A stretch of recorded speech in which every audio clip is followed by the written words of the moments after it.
So this is Colin McCracken here with Shaune Harrison at Grimmfest 2013. It's a pleasure to get to speak with you this evening. Now Shaune, before I attribute a label to you, could you just describe what you are? Are you a special effects wizard or...? The word wizard, I'm not a fan of wizards and all that type of stuff. I'm just I do special makeup effects, film, TV, anything really that requires creatures, prosthetics. And you know, our job is to kind of make things look cool and horrible and gory and frightening. But you do all sorts nowadays. You don't just do the horror stuff. You do kind of the nice stuff. You do the TV work. But no, I mean, you go where the work is. So you know, if something requires creatures, you go and do that.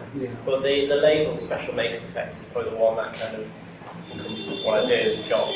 And so, special makeup effects, we're obviously talking tangible, hands-on creations practical here. stuff. Excellent. Yeah, people always kind of say practical effects as opposed to digital effects, whereas we just call it, you know, it's just live action stuff that, you know, the CGI people are doing. Excellent. Yeah. Excellent. Obviously, you got into this at quite an early age, didn't you? Or was this through creating model kits like any of the old Aurora stuff, or how did you start piecing together? I mean, I was always a fan of kind of dinosaurs as a child, and Ray Harryhausen. Because obviously I kind of started about 9 or 10, and play with plasticine and stuff like that, as kids would do. But I kind of carried on from that point, and kind of got my Action Men, and were kind of.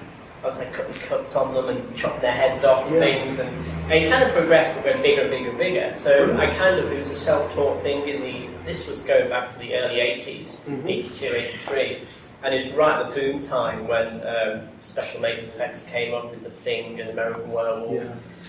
Even though I was only a kid, I couldn't see those films, I read the magazines, so I kind of tried to copy those movies. So the whole thing for about 6 or 7 years was I just kind of sat in my bedroom and made monsters and kind of learned that way. You know, I made the mistakes because I didn't know no one was teaching me. From that point I kind of thought, I'd like to do this as a job. But I had no idea how you get into it. So again, magazines, you saw articles and, you know, there was a set visit of somebody on, you know, doing it was actually Company of Wolves, Chris Tucker. And I read that in Starburst and kind of sent a letter to Shepperton, thinking they were still shooting the movie, but obviously the film was finished months before, and he responded to me. And then for about 2 or 3 years I kept in touch with Chris Tucker. It was an amazing kind of tutor, but without doing the hands-on. He would just say to me, you've done that wrong, try this, try that. And we kind of had this long distance kind of friendship. Brilliant. And then I kind of then sent work around with the companies, and Image Animation was the one company that kept popping up all the time. And they were doing Hellraiser 2 at the time, and I was going to get a job as a runner on that, but they were crewed up. So then they were saying, no, the next one will be Hellraiser 3. And then that changed the last moment. He said, we're not doing Hellraiser 3, we're doing Nightbreed. So then Nightbreed became my first film when I was 19. Wow. Yeah. And you've been pretty solidly busy since then, haven't you? Yeah, there's always ups and downs. I mean, I spent 6 years with Image Animation, which is amazing. I mean, it's one of the best places I've ever worked in, because you kind of get thrown in the deep end, and they just say to you, make it. You know, you have to figure this out. And there's some great names working there as well. I mean, you have people like Jeff Cortez, who worked on Life Force and Highlander and all these great Bob movies Key, too. you know, and these guys will just let you just do the stuff. You know, they kind of saw you had a talent, but we were all naive kids really, and we just kind of just did it. And you know, you'd have to learn it the hard way. And if it didn't work, you'd have to stay all night to fix it. But it was brilliant. It doesn't happen anymore that way. But and I kind of went from there, and I then spent 6 years or so there, Image Animation, and then I met Nick Dudman, and Nick was recruiting for Fifth Element. Okay.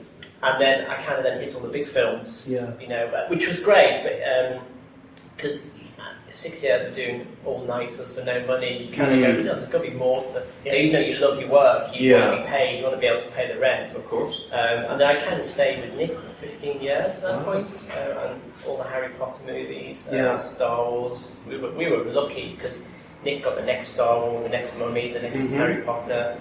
And he's like, do you want to be on the film? Wow. So, yeah. That's fantastic. Yeah. So just a quick recap, you know, that's a fairly extensive range that you've just spoken about.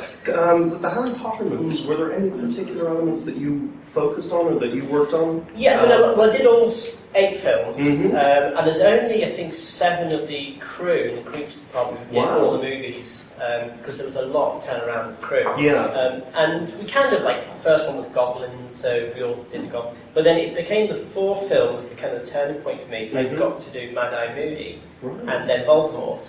So, and me and Mark Coulier did Voldemort together, and I kind of did the first 3 days by myself. Brilliant. And that was kind of, I think Nick Dudman at that point realised, oh, you can handle big actors. Because there's a big leap from doing kind of, you know, background stuff to doing key character movies. And it's quite daunting, because you've got to go that whole kind of entourage thing of, you know, make sure you can do this. Yes. And then once Nick saw that, he kind of then pushed me up a little bit more. And then I worked with Brendan on the other films as well, obviously the returning characters. But I didn't do Voldemort after that because it overlapped. So Potter 5, I just did Mad-Eye Moody because it overlapped by 2 weeks. So I just did the 4th film for Ray Fiennes' makeup, which was quite nice because he was the original one in a way. Yeah, that's great. So when you're doing a character like Voldemort or Mad-Eye Moody, are you given any sort of degree of creative control over the final aesthetic of it? You are. Obviously, the book's very, you know, descriptive. Yes. But there's always that kind of element of then the actor comes on board, then the actor has his kind of say what he wants to wear. And these actors obviously know that it's not going to be a one-off movie. So they go, this character is returning in other films, so they don't want to go through 6 hours of makeup. So what tend to happen, say it's like Mad-Eye Moody, we did test sculpts. There was designs being done, and we would kind of work on the designs for the art department. And then you'd sculpt them, you'd do a test makeup, they would kind of look at maybe not. And there was this whole CG makeup thing for both characters. Both Voldemort and Mad-Eye Moody were CG heavy effects. You know, the eyeball was practical, ready control, and the CGI. So it was kind of, you had to try and make work for what everyone was happy with. There was lots of consultation and lots of people asking, you know, oh, can we do this, can we do that? And we had 6 months to design Mad-Eye Moody, but only 8 days to do the actual finished makeup.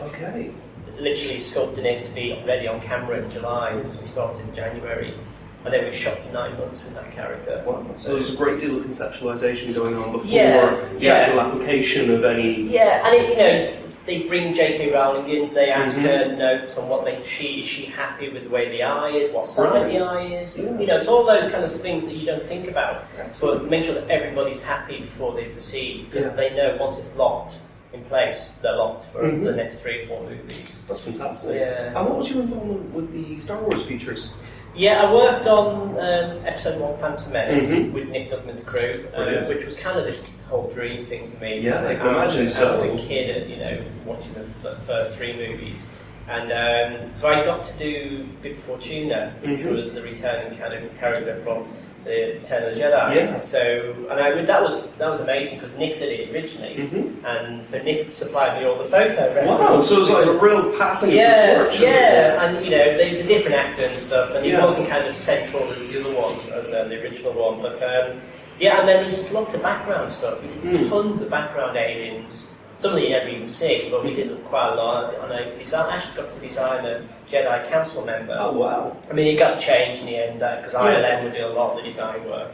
And then I did that film, and then we did some reshoots for Attack of the Clones. Because even though they shot those in Australia, they did some pickups in Elstree. No, Ealing Studios. So we went back and did a couple of days on that. So it's quite nice going back to do that again. But it was a very digital movie. It was very green screen, the whole feel of it, which was fine. But it's nice that they do have a few elements, and this is something I wanted to touch on briefly as well.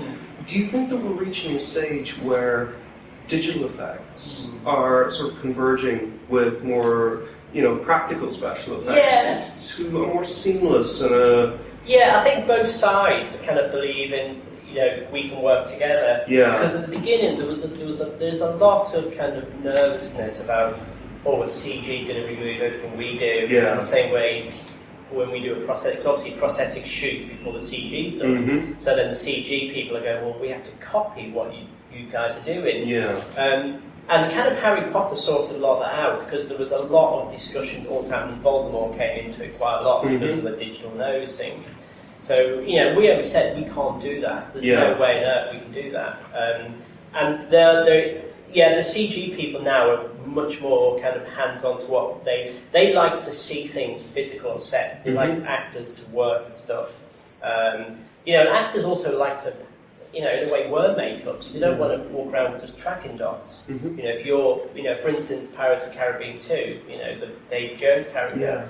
It must have been really hard for Bill Nighy, because he had this just dots. You know, he's this squid guy, and it's kind of, you know, but it's one of the most amazing effects. I still think, you know, we would never done that in prosthetics. Never done that in prosthetics. You know, we'd have had about 15 cables and the whole thing. It's like, what's the point? And I totally embrace CGI. I love CGI when it's done right. I think it's lazy when they just go, oh, we'll just CG it. You know, and I think that combination of blending stuff together is just perfect. And do you find people are noticing the difference? I mean, if you describe something that you've done, has anybody ever approached you and said, "Oh, I thought that was CGI"? Or I mean, Voldemort. That, you know, not a lot of people. Everyone thought for some reason it was all makeup at one point, and then you do other characters, and they go, "Oh, so that was a man in a suit." But no, it's totally CGI. You know, because sometimes, you know, it takes too long to get a man in a suit, and you know, the schedules nowadays don't allow for, you know, 6-7 hours and puppeteers and stuff. You know, I mean, I always look back at things like Little Shop of Horrors. You look at that, and it's an amazing animatronics movie. You would never do that in an animatronics film, because the whole film was set up on us. You know, every set was raised. They had 50 puppeteers. You know, but that's a Henson, you know, background, and the Jim Henson people were just amazed at that. And they made the film around puppetry, whereas now it'd all be a digital character, which is a shame. But you know, it's if they can make it look as good as puppetry, then there's nothing wrong. I think that's it. I mean, if you can get that polish, you know, that it doesn't remove you from the film. That's the most important thing. I think that was the most brash thing about CGI when it came in. It was too disjointed from what you were watching. Now we could probably sit here for the night and discuss the next 10 years, but what I want to do is just sort of move forward a little bit and to just discuss the last few projects that you've been working on, if you can. Well, I spent about a year and a half on World War Z, working for Mark Coulier, and that was kind of one of the key designers on the film.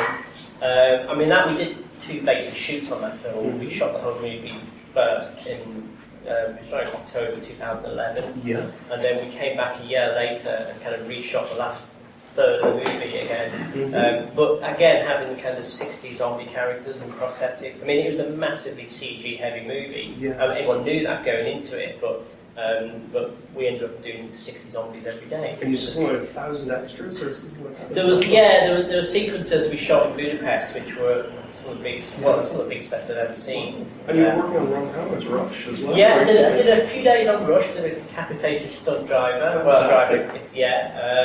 I've just worked actually recently with Ron Howard on his new film In the Heart of the Sea, which is kind of the Moby Dick story. Again, worked for Brendan Gleeson, which is lovely. Wonderful. So that was kind of nice seeing Brendan again. He kind of freakily saw me. Prosthetics. What are you going to do to me? And he was only kind of just a little general makeup stuff this time. That's wonderful. And then the new Dracula film, Universal, Luke Evans, and we just literally finished. Well, they're still shooting. We finished a couple of weeks ago, and now I'm just doing stuff on Game of Thrones. Wonderful. So it's kind of jumping back and forth. It's great. You know, it's quite nice just doing little elements of stuff. I imagine it keeps it quite fresh as well. Definitely. You know, rather than just being sort of put into a corner and make the same thing. Wonderful. And just before we finish up, you've just started your own academy, is that correct? Well, we're just kind of launching at the moment. It's going to open kind of early next year. I'm kind of testing the waters. I kind of feel like it's time for me to kind of not give up doing makeup for films, but kind of start teaching the way we do it. Brilliant. And, you know, I've kind of seen it firsthand that makeup schools don't teach the right methods sometimes. So I'm kind of, you know, it's been 25 years. Actually, it's 25 years yesterday I started. Wow. which is very odd. But yeah, so I'm kind of just trying to start that up, and that's all going to be based up in Manchester. Fantastic. Yeah, so it's going to be running in Manchester. Are you going to be running modules or year-long courses? Not year-long, no. We're not going to do the whole honours, BA honours, not degrees. It's going to be kind of, there's going to be weekend courses, 2-week courses, 6-week courses, 12-week courses. Because I think a lot of people will learn everything in those weeks. And not have to do the 3-year courses. That's fantastic. And I suppose it would be easier for you to manage that as well, to coincide with work too. Because obviously you're going to commit to teaching people for 9 months of the year. That's going to write you off from all the projects that and we will bring the teachers involved as well, and we'll have this rotation of people, because we're always looking for people to do teaching work. That's wonderful. And is there a website or something? Yes, it's basically my name. It's ShauneHarrisonAcademy.com. It's a very long name, unfortunately, but it's all one word, Shaune Harrison Academy. That's great. Well, Shaune Harrison, it's been an absolute pleasure to talk to you today. Thank you very much. Cheers, thank you.